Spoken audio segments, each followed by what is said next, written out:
Good morning student. आज के video में हम लोग देखेंगे chemical properties of halo alkenes. अभी तक हम लोग कई सारे टॉपिक्स पढ़े। अभी नेक्स्ट टॉपिक हम लोग का है chemical properties of halo alkane. पहले हेलो एल्केन को देख लेंगे और उसके बाद फिर हम लोग हेलो एरिन्स का देखेंगे। ठीक है, तो ये बहुत ही हाईली रिएक्टिव होता है। हाईली रिएक्टिव क्यों होता है?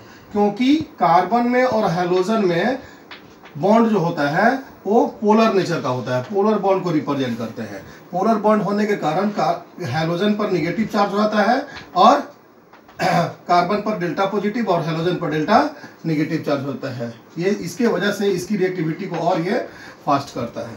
आ रही बात समझ में?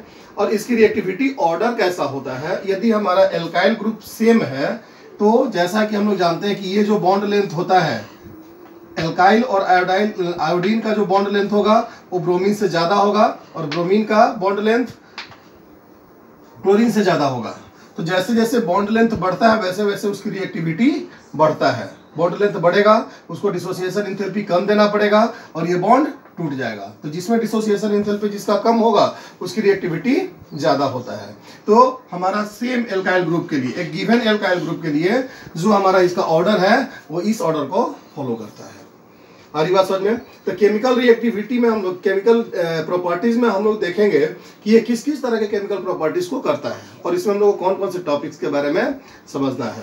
तो पहला देखेंगे हम लोग न्यूक्लियोफिलिक सबस्टिट्यूशन रिएक्शन।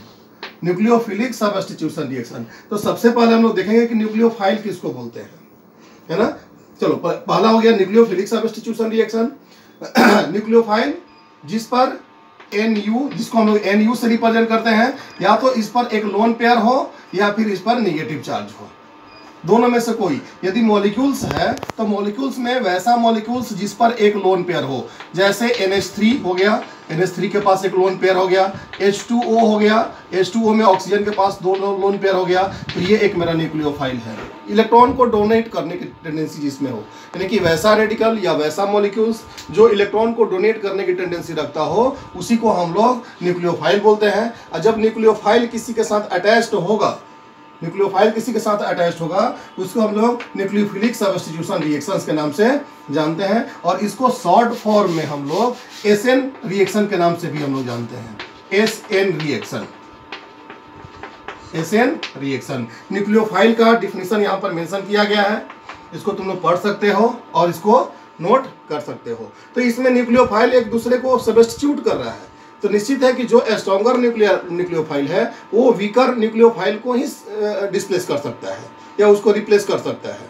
तो यानी कि एक हायर स्ट्रेंथ इसमें भी हमारा स्ट्रेंथ होता है। किसकी जैसे क्लोरीन की है, वो क्लोरीन का जो होता है OH के, देखो यहाँ पर एक एग्जांपल ले रहे हैं, ये Cl भी एक न्यूक्लियोफाइल है और OH भी एक न्यूक्लियोफाइल है, लेकिन ये OH जो है वो क्लोरीन से ज्यादा स्ट्रॉन्गर है। तो ये OH जो है ये क्लोरीन को रिप्लेस कर सकता है।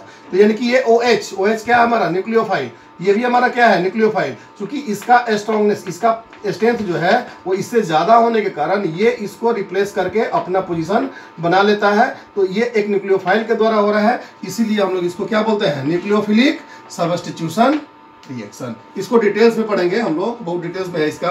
SN1 रिएक्शन है, SN2 रिएक्शन से रिएक्टिविटी कैसे है, इसमें कायरलिटी के बारे में हम लोग को पढ़ना है, कायरल, एकायरल, सिमेट्रिक, अनसिमेट्रिक, पोलराइजेशन, इन सब चीज़ों के बारे में हम लोग पढ़ना है।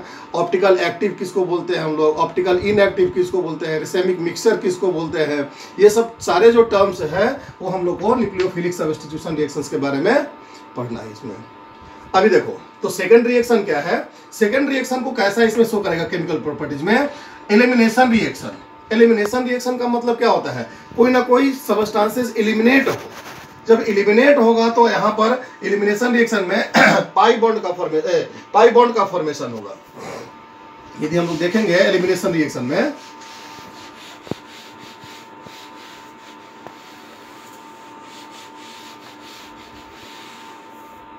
एलिमिनेशन रिएक्शन में जैसे ही हमारा हो गया CH3 और ये हो गया हमारा Cl, यहाँ पर भी H है, यहाँ पर भी H है, सभी जगह H है। और इससे यदि हमारा कोई सबस्टांसेस एलिमिनेट हो, जैसे मान लो कि एक क्लोरीन एलिमिनेट हो रहा है और एक हाइड्रोजन एलिमिनेट हो रहा है, तो माइनस हमारा क्या बन गया, माइनस HCl बन गया। अब जब HCl बनेगा तो निश्चित है कि दोनों कार्बन दोनों कार्बन का इनकम्प्लीट हो जाएगा, और इस केस में हमारा ये क्या करेंगे, कार्बन दोनों आपस में डबल बॉन्ड बना लेंगे। तो यहाँ पर एलिमिनेशन रिएक्शन में क्या हम लोग देखते हैं, डबल बॉन्ड का फॉर्मेशन होता है, एल्कीन का फॉर्मेशन होता है। तो इसके बारे में हम लोग को किस में पढ़ना है, एलिमिनेशन रिएक्शंस के बारे में पढ़ना है। इसको भी हम लोग उसका जब नंबर आएगा उसके बारे में हम लोग पढ़ेंगे। रिएक्शन विथ मेटल्स, इसका जो थर्ड केमिकल प्रॉपर्टीज है वो कौन सा है, रिएक्शन विथ मेटल। मेटल में हम लोग को जो पढ़ना है वो किसके बारे में, मैग्नीशियम के साथ और सोडियम के साथ। ये कंपाउंड जो है यानी कि हेलो एल्केन्स जो है वो सोडियम के साथ किस तरह से रिएक्शन करता है और क्या प्रोडक्ट बनाता है, और मैग्नीशियम के साथ रिएक्शन करके वो किस तरह का प्रोडक्ट बनाता है। ऊर्ज रिएक्शन इसमें हम लोग पढ़ेंगे। ऊर्ज रिएक्शन इसका बहुत ही फेमस है और जो कई बार एग्जाम में पूछता भी है। तो हेलो एल्केन का रिएक्शन यदि मेटल के साथ हम लोग करते हैं उस रिएक्शन को ही हम लोग ऊर्ज रिएक्शन के नाम से जानते हैं। चलो नेक्स्ट है रिडक्शन। रिडक्शन का मतलब क्या हो गया, रिडक्शन में हम लोग जानते हैं addition of hydrogen, addition of hydrogen. यहाँ पर हाइड्रोजन के साथ रिएक्शन करेंगे और वो ऐड होगा, और हाइड्रोजन क्लोरीन बाहर होगा और एक हाइड्रोजन ऐड होगा तो किसका फॉर्मेशन होगा, एल्केन का फॉर्मेशन होगा। इसका मतलब हेलो एल्केन से हम लोग एल्कीन भी बना सकते हैं, इससे भी हमारा एल्केन बनेगा, ये भी रिएक्शन से हमारा एल्केन बनने वाला है, और रिडक्शन रिएक्शन से भी हमारा एल्केन का प्रिपरेशन होने वाला है। ठीक है, तो बेसिकली हम लोग को 4 इसमें रिएक्शंस पढ़ना है, nucleophilic substitution reaction, elimination reaction, reaction with metals and reduction reaction. तो अभी हम लोग एक एक करके देखेंगे। पहला हो गया हमारा न्यूक्लियोफिलिक सब्स्टिट्यूशन रिएक्शन। इसको हम लोग शॉर्ट फॉर्म में जैसा बताया कि इसको SN1 रिएक्शंस के नाम से हम लोग जानते हैं। यहाँ पर मेंशन किया गया है due to presence of partial positive charge on carbon atom.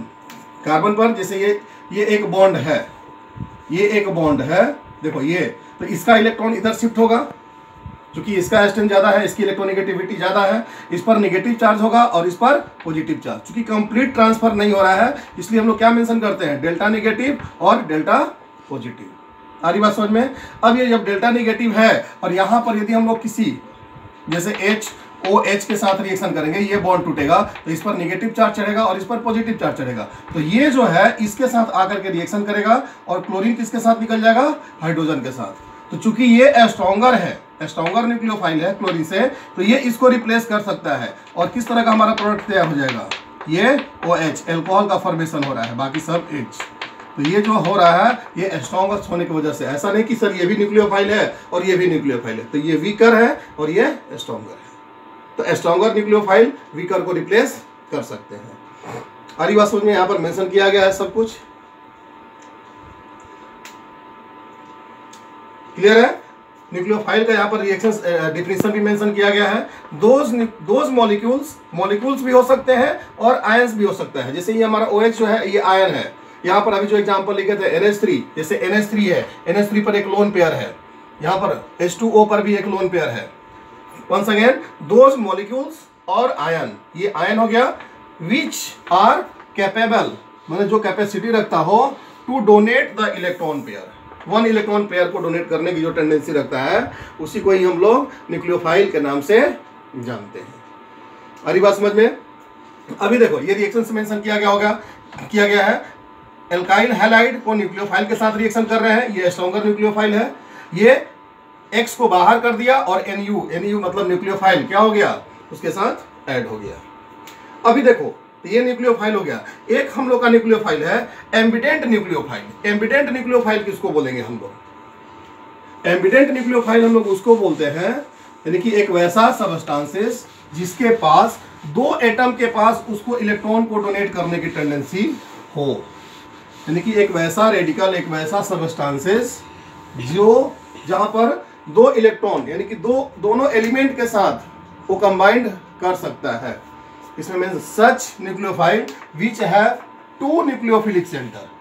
Nucleophilic centre का मतलब जहां पर पॉजिटिव चार्ज जा करके जुड़ जाए। अभी जैसे देखो CN है ना, C पर नेगेटिव चार्ज होता है, ये ट्रिपल बॉन्ड और ये हमारा लोन पेयर। इसका मतलब देखो यहां पर कार्बन जो है, कार्बन भी किसी पॉजिटिव चार्ज के साथ हमारा ऐड हो सकता है अल्काइल ग्रुप के साथ, और ये लोन पेयर भी हमारा किसी पॉजिटिव चार्ज के साथ जाकर के ऐड हो सकता है। तो ये एक फंक्शनल ग्रुप में 2 साइट बन रहे हैं जहां पर न्यूक्लियोफिलिक सब्स्टिट्यूशन रिएक्शंस को शो कर सकता है। तो ये कंपाउंड यानी कि ये जो न्यूक्लियोफाइल होगा, ऐसे न्यूक्लियोफाइल को हम लोग एमिडेंट न्यूक्लियोफाइल के नाम से जानते हैं। जैसे एक NO2 हो गया, NO2, तो NO2 भी हमारा जुड़ सकता है, इसके पास भी लोन पेयर है, और ONO, इसके पास भी हमारा एक लोन पेयर है, 2 लोन पेयर है। इसका मतलब कि इसमें नाइट्रो के साथ या नाइट्राइट के साथ हमारा नाइट्रो के साथ हमारा नाइट्रोजन के साथ जुटेगा, और नाइट्राइट के साथ हमारा ऑक्सीजन के साथ यदि कोई हमारा रेडिकल्स जुड़ रहा है, तो जो ये जो कंपाउंड है, इसको ये न्यूक्लियोफाइल है, इस न्यूक्लियोफाइल को हम लोग एविडेंट न्यूक्लियोफाइल के नाम से जानते हैं। जैसे कि एग्जाम्पल ले रहे हैं RCN और RNC, ये हो गया एल्काइल। इसको हम लोग क्या बोलेंगे, देखो नाम लिखा हुआ है RCN और RNC। इसका मतलब ये एल्काइल ग्रुप कार्बन के साथ जुड़ा हुआ है, और ये एल्काइल ग्रुप नाइट्रोजन के साथ जुड़ा हुआ है। तो इसको बोलेंगे हम लोग एल्काइल साइनाइड, और इसको बोलेंगे हम लोग एल्काइल आइसोसाइनाइड के बारे में। ठीक है, तो आज के वीडियो में इतना ही। नेक्स्ट वीडियो में हम लोग देखेंगे कि ये न्यूक्लियोफिलिक सब्स्टिट्यूशन रिएक्शंस का मैकेनिज्म क्या है, किस किस स्टेप्स में कंप्लीट होगा, और क्या क्या प्रोसेस ड्यूरिंग द रिएक्शंस जो है वो किस तरह से रिएक्शंस करता है, इसके बारे में हम लोग समझेंगे। तब तक के लिए धन्यवाद।